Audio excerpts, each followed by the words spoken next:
Hello, family, friends, and fans. I'm Fletcher Rhoden, and this is Fletcher Rhoden Track by Track. This month we're tackling I'm Possible, the pop album from 2024. Well, if you're new to this series, it's like a bi monthly experience every other month. Or is that twice monthly? Anyway, every other month I'm going to pick one of my albums and go through it track by track, and those will be on consecutive days. They'll all start with an overview, such as this one. On the overview webisode, there'll be a link below to the full playlist on YouTube, so you can hear the whole album for free. And then every subsequent video will have a link to its own song beneath it, so you can hear the song I'm talking about. Eventually, of course, you're going to want to download the album to listen to in your car or while you're jogging after it's earwormed its way into your conscience. That's why I'm doing this. So this month we're looking at, as I say, I'm Possible. Now, a backstory here, there's a lot of backstory on this one. So the first element to consider is that this was 2023. I moved to Vegas in 2021, and I bought a condo in 2022. And I installed a home recording studio where I started recording in earnest um, around early 2023. And I was just recording everything I could think of. I recorded a lot in that studio, and a lot of the albums we're going to be discussing, a lot of things that I put out, were recorded in Vegas. So at the end of 2023, though, I knew I was going to leave Vegas soon. I was going to sell the condo and leave town. And so on the one hand, I was sort of optimistic about the future, I should say. And I was also recording as much as I could because I knew my time there was limited. I had my cool MIDI keyboard controller and my guitars and my bass and everything, so I was having a great time. Also, as a writer, my career was as a freelance writer, mostly romance fiction, but also some nonfiction. And my career was dying. My career was on the wane. I didn't have any work. So when I wasn't working on earning a living, I was recording. Those are the two things I did. So in November of 2023, I didn't have any work. This was the first November I was out of work in 10 years. So I was recording. And what I had set out to do was a new album of new songs, all nice. Not so eclectic, not so esoteric as I often am. I wanted to get out of my own way and just play nice, you know? And so I set out to, it was going to be called Lovesome. And it has the song Lovesome and some other songs I was recording at that time, writing and recording. But I decided, it occurred to me that I could go back and do some old songs, go back to my college years, which had a lot of songs that had yet to be canonized. Some of them had been done acoustically for my record called I Am the Storm in 2019. But, I then, as I was doing quadrilogy, I pulled those three records from that era, which had these old songs, and decided I should re-record some of them full band. So instead of an acoustic version of Blue Funk, you'd have a full band version of Blue Funk, or Running On, or some of the other things. Now I did put out those three records again as trilogy, but the set lists of each one were smaller because I re-recorded some of those songs. And then by the end of 2023, I had a ton of songs in these different genres. I wound up releasing them as quadrilogy: rock, pop, jazz, and blues, a four-record set from of new songs and old songs that were recorded at that time. And some of them were quite esoteric. Three songs Frankensteined into one big song. I did that a lot. So, you know, I put these things out as quadrilogy. I actually had six albums. One was a country album and one was a reggae album, but I discarded them. So I had these four albums. I put them out. I recorded them mostly in December of 23. I finished them and I put them out in 24. January of 24. But I still hadn't done my one album of new songs that were nice. I still hadn't done Play Nice. So I decided to write some new songs and just make a new album. I had January with no work and my studio still functional. So I decided to make a new record. Now, one interesting fact of this record, I'm Possible, is that it was basically written in a day. So how does that work? Well, the way I was working at the time, and this is largely the way I still work, is I'll keep a list of titles of turns of phrase that I hear or think of that I like, and I'll write them down, and there'll be a title. And then from the title, I'll write the chorus if the title is in the chorus. And then from the chorus, I'll write a verse which supports the chorus and a bridge which counters both musically to offer a variety in the song. And then if I'm really feeling hotsy totsy, I'll write a second bridge and also use that as the intro and the outro and a second bridge, like I did in the song One Night in Malibu from Redhead Cuban House for a Husband. That's a technique I'll use because I get bored with the old songwriting style.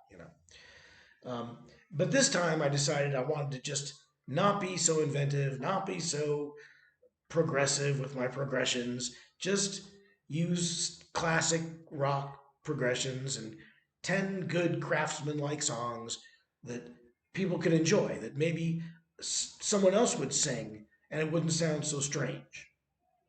Because a lot of the stuff on something like Quadrilogy, just if someone else sang them, they'd sound weird. Frankly, they sound kind of weird with me singing them, but they'd definitely sound strange if Katy Perry decided to do them. But I wanted to do a kind of record like that. Also, I was optimistic, looking forward to a new chapter in my life, getting out of the stress of the United States. And I wanted new songs that expressed that emotion. So I pulled out the piece of paper and I'm just sitting there watching YouTube. It's about 3 o'clock. I notice it's 3 in the afternoon. And I'm watching YouTube, which is where I get my news and my entertainment basically is YouTube.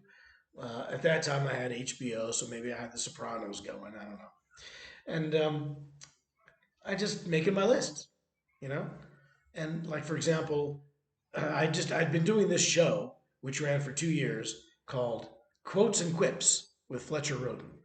You can see it on my YouTube channel. And so my head was filled with these quotes. So I thought, wow, I could just write a whole song filled with these quotes and call it "You Can Quote Me on That." Wrote it down. One of the quotes was from Kate Hepburn. I think it's Kate Hepburn who said, "Nothing is impossible. Even the word impossible tells you I'm possible." Ah, Spencer. So I wrote that down. I'm possible. Uh, Other things, out with the old and with the new. Well, that's the way my life's perspective was at the time. I was out with the old, Vegas, and in with the new, which was a new adventure outside of the US. Wrote that down. Wasn't looking for invention, just good songs that maybe someone else could do and that had an upbeat, affirmative kind of vibe. Like Katy Perry. Frankly, that's what I was shooting for. What I wound up with is like Katy Perry, in so much as nobody gave it.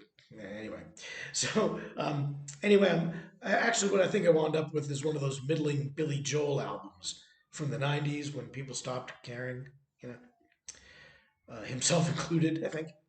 And so anyway, you know, I wrote, scribbled my notes, and had my Michael Kelly acoustic guitar, which you see on the cover, and I was strumming, figuring out the tunes throughout the evening.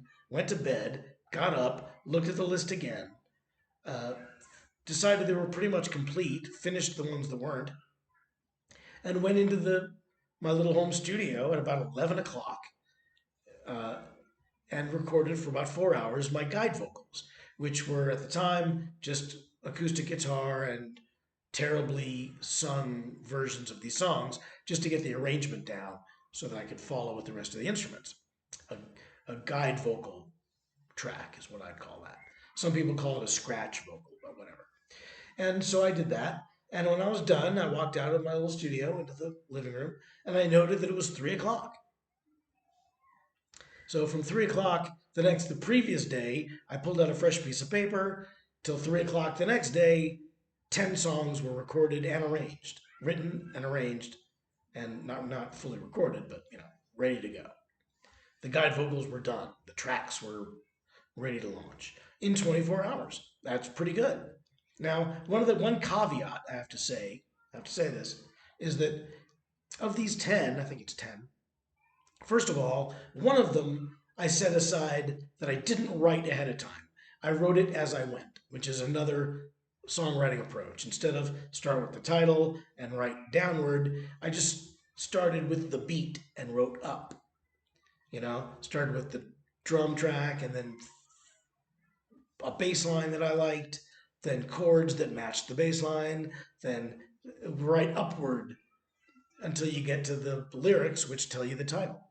So one of these songs, Naked Size, is written that way. I did not write that song among the first 10. I just cut a length of tape, as I like to say, or, you know, created a digital file that was a certain length and wrote it as I went. Another caveat of the 10 songs in one day thing is that one of these songs, Misremembering, it's misremembering pop in quotes, in quotation marks, is because I'd just done this 4 record set called Quadrilogy, right? And I was just writing and recording and writing and recording and pulling songs out of the past and recording them, and I was just doing it like a madman without really knowing how it was going to wind up. And among these songs was a new one called Misremembering, about my old pal Robbie Wrist. And I'd done it as a upbeat, sort of early Beatles track. And I also did it as a ballad, a piano-based ballad. And Quadrilogy already had a lot of Beatle-sounding stuff. I indulged my 13-year-old self. And there was a lot of songs that sounded like those early Beatle albums. So Quadrilogy didn't need another one of those, but it did need a ballad. So I chose the ballad of Misremembering for Quadrilogy, and I had the pop song left over, and it fit perfectly on I'm Possible. And it was basically just recorded a month before, so at the same time with the same instruments, it would have the same sound. It had the upbeat feel that I was looking for, and I didn't want to throw it out. I had nothing else to do with it, so I put it on that record. At the same time, there was one song written for this album which just didn't quite make the grade. This album has 10 songs that all sound really similar. It didn't need 11. But I had another project which has yet to be released, or at least at the time of this taping, it has yet to be released. And it's sort of comprised of outtakes, or not outtakes, but you know, extra songs, discarded songs, songs that didn't ever come out, rarities kind of a thing. And so I thought I'll just shift this one over to that. That one needed an upbeat pop song, but I'm Possible just didn't need an 11th upbeat pop song. So while it's true that I wrote the album in one day, what you're hearing is not necessarily one day's worth of writing, because one song was held over, one song, though, which it replaced, was removed, and then one song I wrote gradually as I went. But basically, you're looking at an album that was written in one day. That's pretty cool. So that's called I'm Possible. Over the next 10 days or so, we're going to be looking at it track by track. If you want to listen to the whole thing right now, go to the link below this video and check out the whole album for free on YouTube. And if you want to do a track by track, that'll start tomorrow. So tune in then. And until then, bye, Mary.